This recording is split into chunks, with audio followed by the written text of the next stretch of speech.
Hey y'all, welcome to Miss Clark's chemistry class. In this lesson, I just wanted to work some practice problems balancing some chemical equations. Some are going to be more difficult, some will not be as difficult. And I'm going to be real honest with y'all. I have balanced all of these before, but it was like last year. And so I wanted to balance these a little bit cold. So if I make mistakes, you could see where things might go wrong and how to fix them. So I hope it's not too chaotic with me making mistakes and having to fix them. But in this instance, I think me making mistakes and then showing you how to fix them will actually be really valuable. So make sure and go get some paper, get your packet if you're in my class, and let's get started. Okay, let's look at this equation. We've got P4O10 reacting with water, and it produces phosphoric acid. Okay, I like to go ahead and divide this up, and let's list our elements. Now, we see that PO4 over here is a polyatomic ion, but it does not present itself as a reactant as PO4. So we have to separate this out into phosphorus and oxygen. So phosphorus, we have 4 reactants of phosphorus. Oxygen, now let's pay attention. We've got 10 oxygens here, but we have 1 oxygen here. That's 11. Oh, 11, normally not a nice number. And then H. On the reactant side, we only have 2. Now let's look at the product side. Now I'm going to keep my elements in the same order. Phosphorus first, we only have 1. Oxygen next, we have 4. And hydrogens next, we have 3.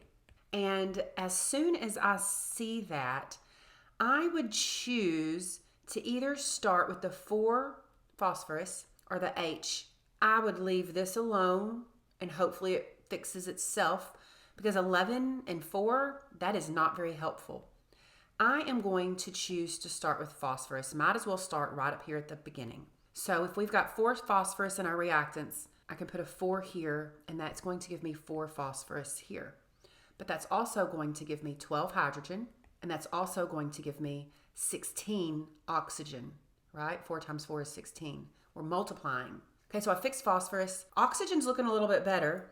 I'm still going to jump and look at hydrogen. I've got 2 hydrogens on my reactant side, and I've got 12 hydrogens on my product side, so I'm going to put a 6. Now I have 12 hydrogen to match my 12 hydrogen. But let me fix my oxygens. I have 10 oxygens plus 6. Ooh, that sounds familiar. 16, 16. 4, 16, 12. 4, 16, 12. Now remember, I always think it's a good idea to look back up at your equation, because you want all of these coefficients to be in the lowest whole number ratio. This 4, this 6, they're both even. We could divide a number out, but since there's no number here, that's an understood 1. These are definitely in the lowest whole number ratios. Next problem. Okay, we have sodium carbonate reacting with hydrochloric acid to produce sodium chloride and water and carbon dioxide. So let's go ahead and start listing out our elements. Let me caution you to this again. Carbonate, CO3, is not the same thing as CO2. We cannot leave that polyatomic ion together. In fact, I bet several of these in this practice will not be able to leave them together. Normally, when you can leave ionic compounds together, it makes it easier to balance. And I was trying to pick some that might not balance so easily. Okay, let's get back to this problem. I've got Na, and I have 2 of them on my reactant side. Carbon on my reactant side, just 1. Oxygen, 3. Hydrogen, 1. Chlorine, 1. Lots of elements here to think about. Let's go to the other side. I'm keeping it in the same order. Sodium, 1. Carbon, also 1. Oxygen, now I've got oxygen in 2 different places. 2 plus 1 is 3. Oh, yay. I was not liking that 3, but look, 3. It already matches. Hopefully we can keep it that way. Hydrogen, we've got 2. And chlorines, we have 1. I'm just going to start at the very beginning, sodium. So I've got 2 sodiums in my reactants, so I need 2 sodiums in my product. So I'm going to write 2. That gives me 2 sodiums. That gives me 2 chlorines. Oh, I've messed up my chlorine because I only have 1, so I'm going to come over here and put 2. Messing up, fixing. Messing up, fixing.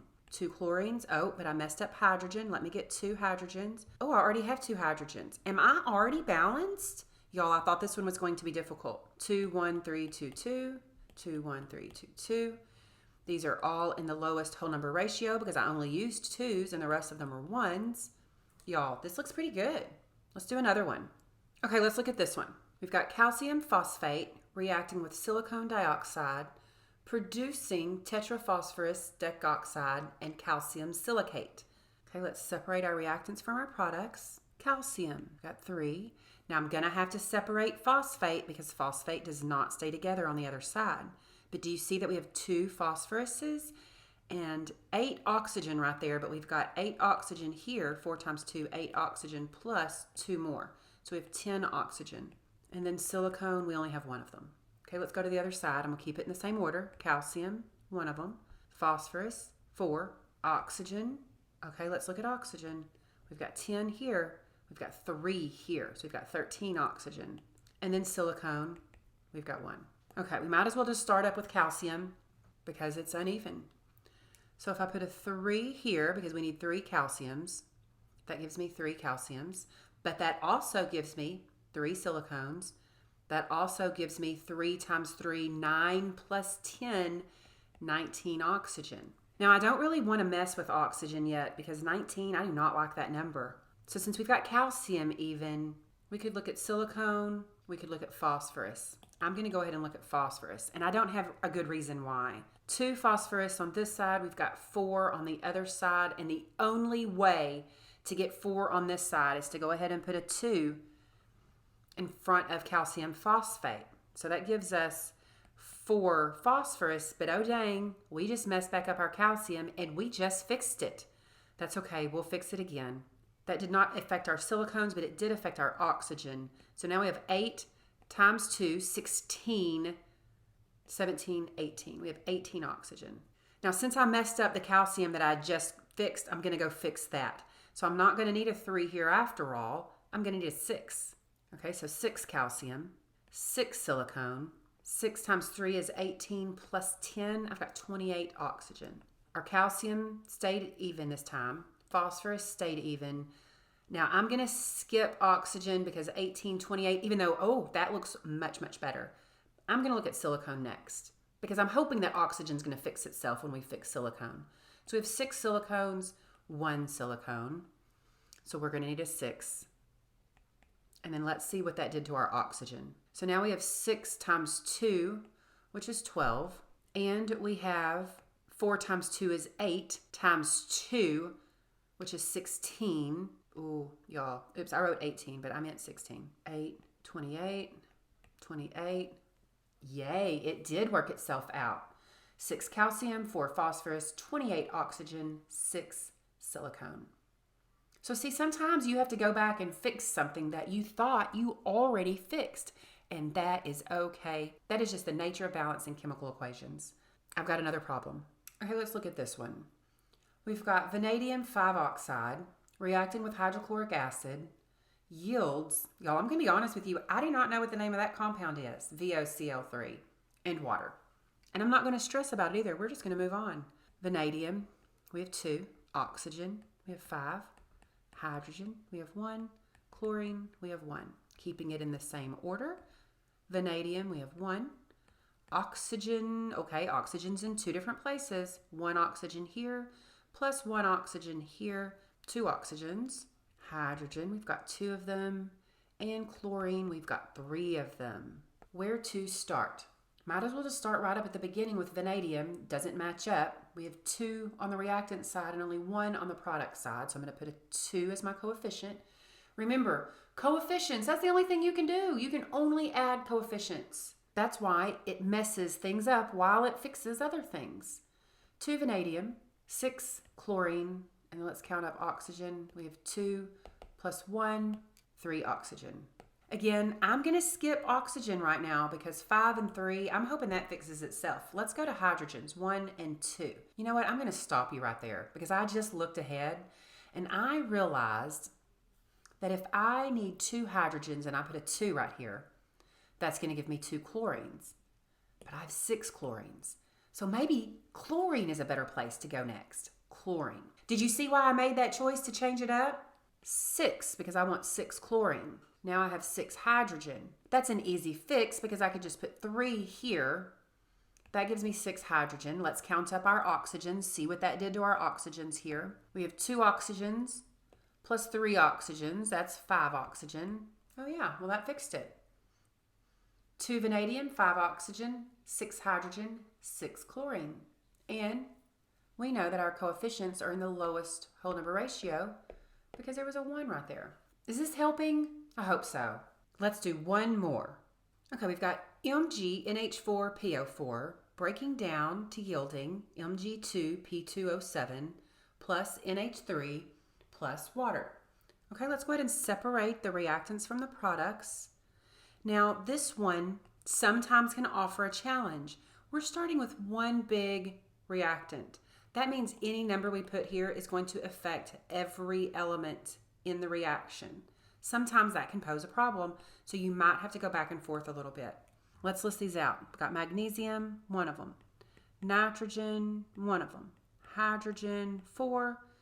P1, oxygen, 4. Yes, PO4 is a polyatomic ion, but it did not stay PO4 over here. So we have to break it apart. Magnesium, we're going to stay in the same order. 2. Nitrogen, 1. Hydrogen, we got hydrogen in a couple places. 3 plus 2 is 5. Phosphorus, we've got 2. Oxygen, a couple different places. 7 plus 1, 8 oxygen. Let's start with magnesium. It's just the first thing. 2 magnesiums, we need to put a 2. That's going to affect everything, so let's fix it all. 2 magnesium, that fixed magnesium. Now we have 2 nitrogen, that messed nitrogen up. Let's look at hydrogen. We've got 2 times 4. We've got 8 hydrogen. We've got 2 phosphorus. And now we have 8 oxygen. Oh yay, we needed 8 oxygen. Okay, let's look at nitrogen next. Nitrogen, we've got 2 now. We have 2 on our reactant side.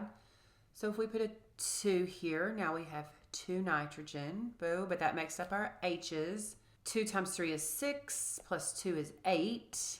Oh, did that just fix everything? Are we already done? 2 magnesiums, 2 nitrogens, 4 hydrogens, 2 phosphorus, 8 oxygen. Definitely in lowest whole number ratio because we only used 2 numbers.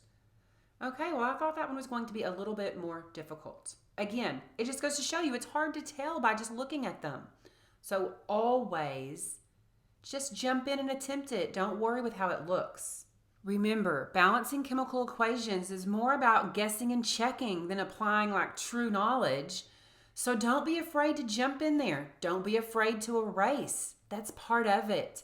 You're going to choose a wrong number from time to time and have to start over. That is the nature of balancing chemical equations.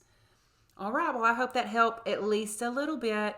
Until next time, bye, y'all.